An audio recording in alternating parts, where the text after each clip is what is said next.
Welcome everybody back to the Practical Prospecting Podcast. Today I'm super excited. We're here with Jan van Musscher. He creates really good cold email content. You guys need to follow him on LinkedIn.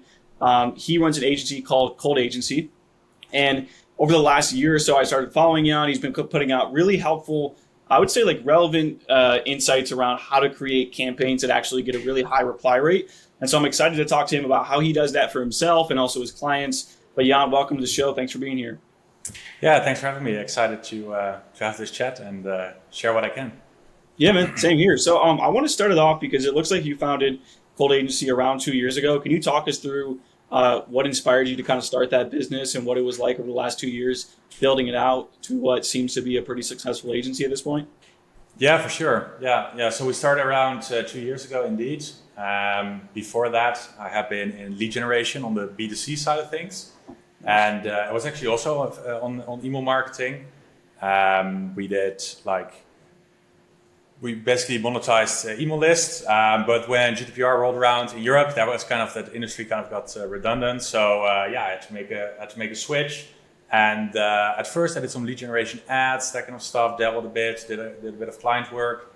And I started doing some lead gen with ads. But for myself, I started sending cold emails. So I found one of the email tools back in the day and just tried it out for a campaign. I was blown away by the results of cold email. This was 3.5-4 years ago in the Dutch market in Dutch.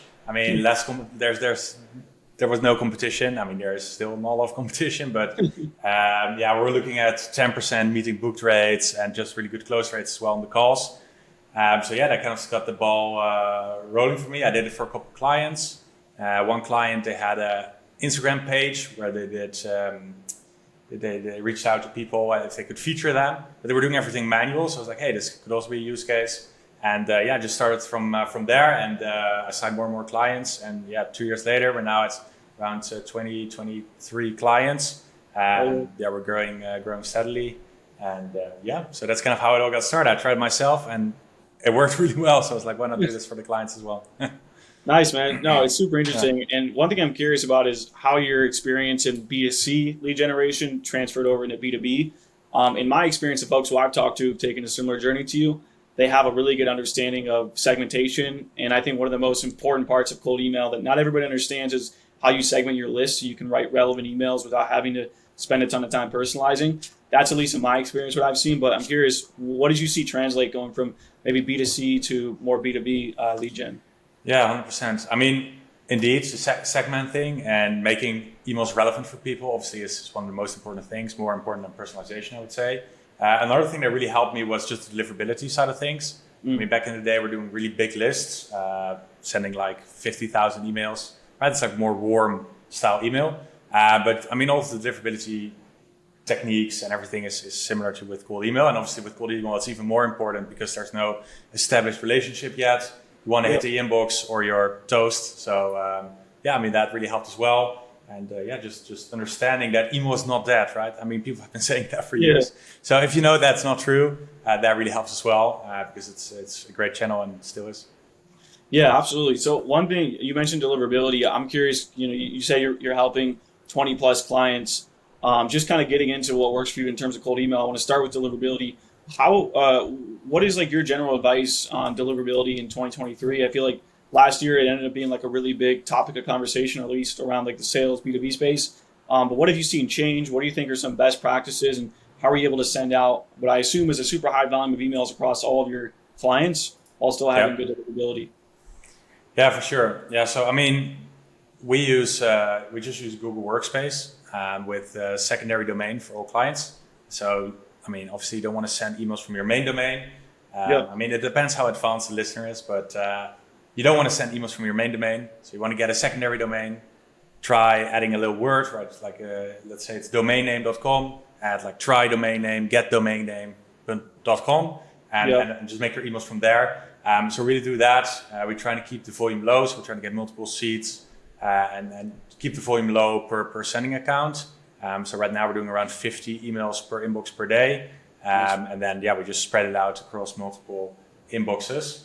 So that's been working really well. Obviously, you want to have everything down, right? SPF, DMARC, DKIM. That's really important, and have everything verified as well.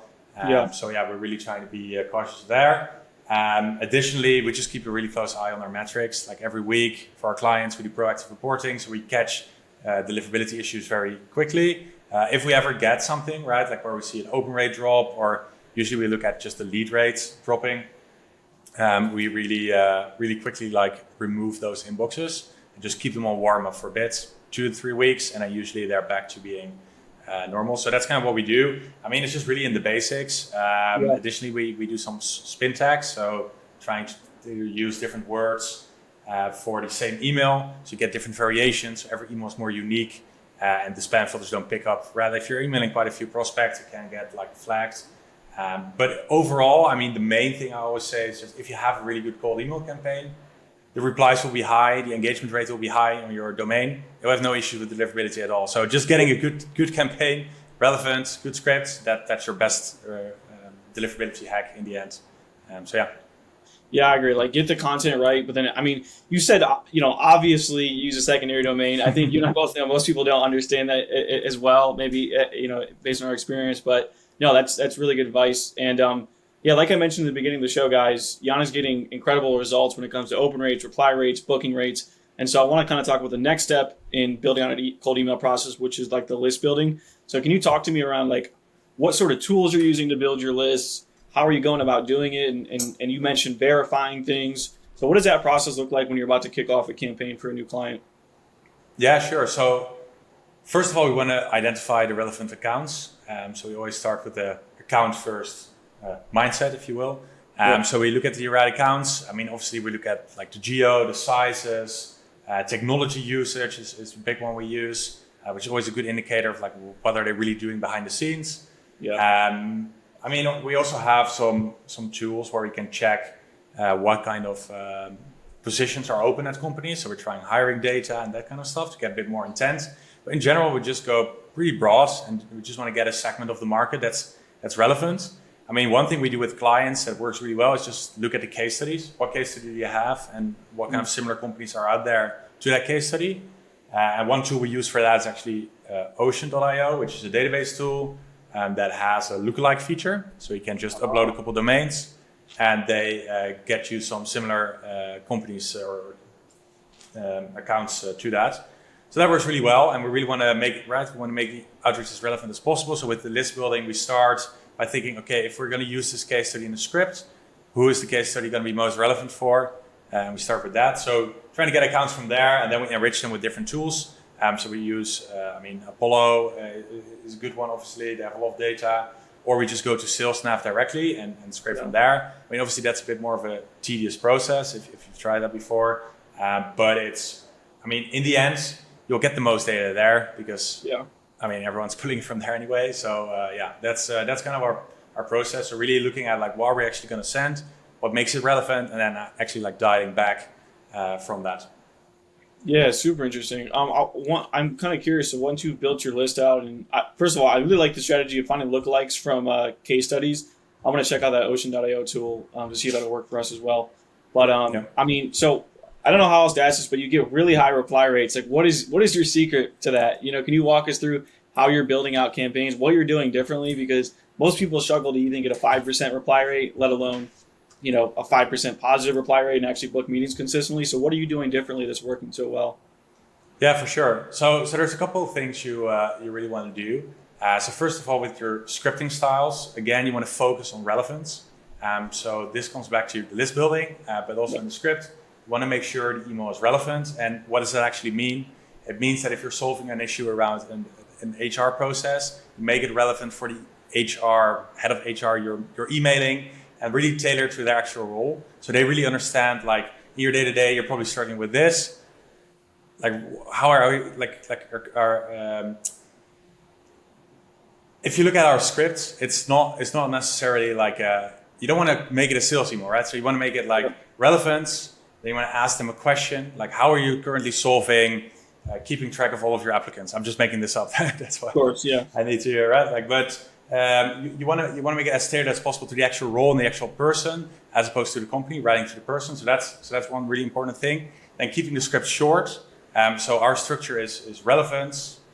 So where you're like reaching out since you're the head of HR could be one, or you're hiring because you're using this technology, or because you're growing fast, or because you raised funding, right? Anything that's relevant. How are you currently dealing with problem? What's your, like a pain question, we call it. Gets them in the right mindset. I'm asking since we solved this for another company and we had great results, or we have this offer, we have this percentage increase. Worth the chat, question mark, and that's it. Just super low barrier, super conversational style.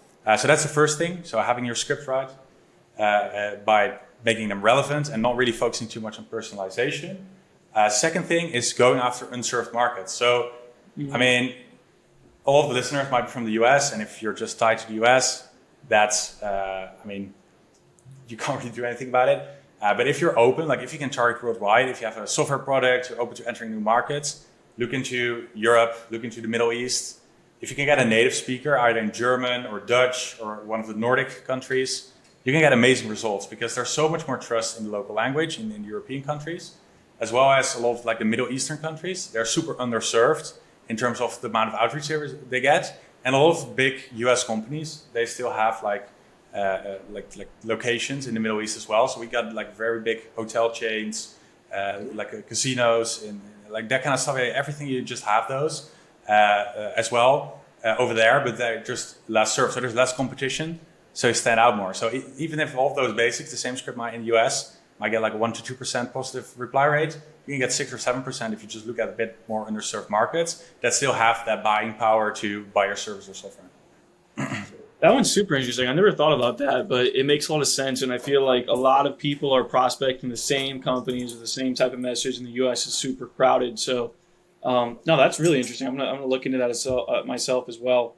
Another thing I'm curious too is what does like your full sequence process look like? Are you including LinkedIn and phone calls as well? Or are you strictly email only? And then what are your thoughts on like the length of a sequence? What should go into the follow-ups? Can you kind of speak to some of that beyond the first email? Yeah, for sure. So, I mean, at our agency, we obviously do this for multiple clients. So we want to really focus on one channel there to make sure it's the best possible. And also it still works when we do it for multiple clients. So that's why we are email only. I mean, if you're doing this in-house, you could potentially add in phone calls. I don't see a downside to that. I mean, sure. I know that with work from home, and I mean, some of it's been reversed by now, but still, right, like a lot of things are pretty remote right now. It's harder to get a hold of people if they're not in the office. But we always use the principle of email first. So with email, you're less capped on volume. So we use a 4-step sequence. First one is just the email I described. Second one is always a bump, 3 days later. Then we add 7 days. So we take quite a bit of a pause where we repackage the value proposition. So really trying to find like another pain point or something else that's different, because by now, if you received the first email, they've received that like bump. You want to like get at it from a different angle and not just do the same thing over and over again, because that's where you get like the annoyed responses, right? Like that's where you get the F-offs basically, because you're just asking them the same question over and over again. Try it from a different angle, trying to trigger them with a different pain point. So that's what we do in the third email. And then the fourth email, it depends. So either we go really heavy on social proof if we're reaching out to smaller companies. If we're reaching out to bigger, and I mean bigger, it's kind of arbitrary, but maybe like 100 plus employees, we ask for like a referral within the organization. Like, hey, are you the right person? Is there someone else? And that's basically it. That's like our 4-step sequence. In terms of how to incorporate LinkedIn and the phone, I mean, I think with LinkedIn, the main thing we do at least is we do email first, and then whenever they respond positively, so we might give away like an asset in the email as well, or like a Loom. It's a bit more advanced, but then we add them on LinkedIn, and then I'm posting content on LinkedIn. So now they are kind of like in my funnel, and that's kind of how LinkedIn ties in, because obviously with LinkedIn you're limited on your volume. So yeah, that's our process on combining them. And then again with the phone, I don't have too much experience with that, but I would say like doing the bump with the phone as well would work well. Like, hey, I emailed you last week, and yeah. Yeah, and I like what you're saying too, because you're just focused on email, and everybody talks about doing omni-channel, like you have to do all 3 channels. But in my opinion, just email can work, just phone can work. All this stuff can work on its own. And I'm of the mindset of like master one and then add the other on. Otherwise, you're just trying to figure out LinkedIn, phone, and email all at once. And if nothing's really working, just putting them all together isn't going to make much of a difference. Yeah, 100%. I think Yeah. really putting one channel at the forefront of your strategy and really mastering that, and then just like how can I tie in the other channels to increase the main channel's efficiency, just makes it a lot more easy for you, especially if you're trying to do any sort of meaningful volume. I mean, with LinkedIn, if you need multiple profiles, all that kind of stuff, kind of becomes a headache in my opinion. I mean, if you have a really small market, I would say that's kind of the exception, because obviously you want to get the most efficiency from it. But then I would really focus on LinkedIn again, because then you can post content and get all of those people as connections and just remarket to them for free, right? Like you have to write the content, but for free indefinitely. So yeah, that's kind of what I would say. Yeah, I mean, I like what you're doing too. Is your LinkedIn approach isn't just spamming them with messages, creating all these profiles and doing LinkedIn automation to all of them. You're just like organically creating content and playing more of a long-term approach, which I think wins in the long run. One thing you said that I think some people would disagree with is your sequence length. And so we've all seen like the data and study around like you need 18 touches to convert a prospect. I don't particularly agree with that. I think 18 touches gets really annoying. I've been on the receiving end of that, and exactly what you're talking about, where it's like one email and then it's 5 replies in the thread, and each thread is just like, any thoughts on this? Or do you want to take, it's like, it doesn't really do anything for me, and maybe I respond because I'm annoyed. But what do you say to the people that are like, hey, you need to have 18 touches in a sequence? I'm sure you've seen some of that data. What are your thoughts on that, and where does your simple 4-step sequence kind of come from? Yeah, sure. I mean, this is just our experience. So from our data, like our biggest drop-offs are after the third one. So the first email. So sometimes the second email gets the most. Sometimes just the first email gets the most leads. It depends on the market. I mean, in the US, we've seen typically from follow-ups more. But in more of the domestic markets we're active in, just first email gets the most leads. And after that, it just drops off. So what we do is we have the internal rule of thumb that every quarter we can hit up someone again. So we'll exclude someone for a couple months and then hit them up again. So, I mean, you could also just do that in one sequence, just make it longer, right? But in my opinion, big part of outreach, maybe the most important part, is relevance, but timing. So the timing needs to be relevant as well. And you can't really control that. Like if it's really top of mind to maybe like switch CRMs or something, right? Like you want to hit more people rather than focus on a couple ones. But I think this will be really dependent as well, right? Like some people, they might have a solution, small market, they just want to get everyone on the phone. I mean, then obviously you want to go with more touches. But just for us and our clients, typically they have a bit bigger markets, 20,000 accounts or more. So we rather just look for the ones it's relevant for right now, where there's a bit more intent behind the problem and getting the solution. We hit them with the 4-step. If they don't respond, we hit them again next quarter. And that way we get good response rates. Yeah. Yeah, I love that. I love that you're recycling to once a quarter. I think a lot of people, you'll hit up an account one time and then it kind of just stays there and nobody reaches back out. And it's all about timing with outbound, figuring out the market. Really good stuff, man. Is there anything else related to cold email or just that you think people should know? Any final tips or things that maybe you see folks doing that maybe they shouldn't?